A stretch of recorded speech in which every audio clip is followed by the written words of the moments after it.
That evening, feeling brave, Cezanne decides to write God a fearless letter asking all the questions her church couldn't answer. As his child, she should be able to approach him openly, since he could see what's in her heart and thoughts anyway. She's going to tell it as it is, and assuming there are others who would love to ask these same questions, but are too scared for fear of his wrath, she stands in proxy for them. She begins with the fall of Lucifer story, as this seems to be the root cause of all the world's problems. She retells it as she understands it, that Lucifer, God's lead worshipper, the most beautiful angel of them all, got a bit egotistical and decided that he was worthy of some of this praise too. He obviously didn't understand why you alone should be worshipped and why everyone else has to bow to you. This is where all the trouble started. She explains how Lucifer managed to get a third of the angels to join him in rebelling against God, which resulted in him kicking them out of heaven. She asks why God hadn't banished them to one of the far distant planets in the galaxy and put some kind of force field around it so they couldn't reach his new creation on Earth.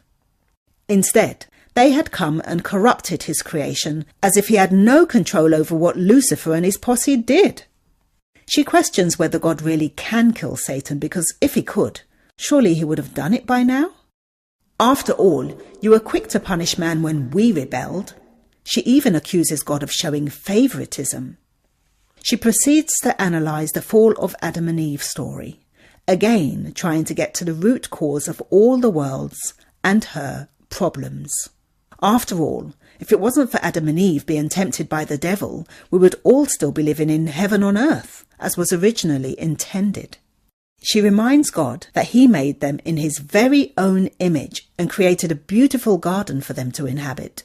He gave them free access to all the fruit of the garden, except from the tree right in the middle of the garden, the tree of knowledge of good and evil. She points out that Lucifer also had free access to the Garden of Eden, and transforming into a serpent, successfully tempted Eve into eating of the forbidden fruit, and she in turn tempted Adam. Instead of God taking responsibility for leaving them unprotected, he cursed Adam and Eve, evicted them from their home, then sent them out into the big wide world only to be tempted and corrupted by the devil even more. It was only after banishing them that God placed an angel at the entrance of the garden to guard the tree of life, which was situated right beside the tree of knowledge of good and evil. Without access to the tree of life, Adam and Eve were doomed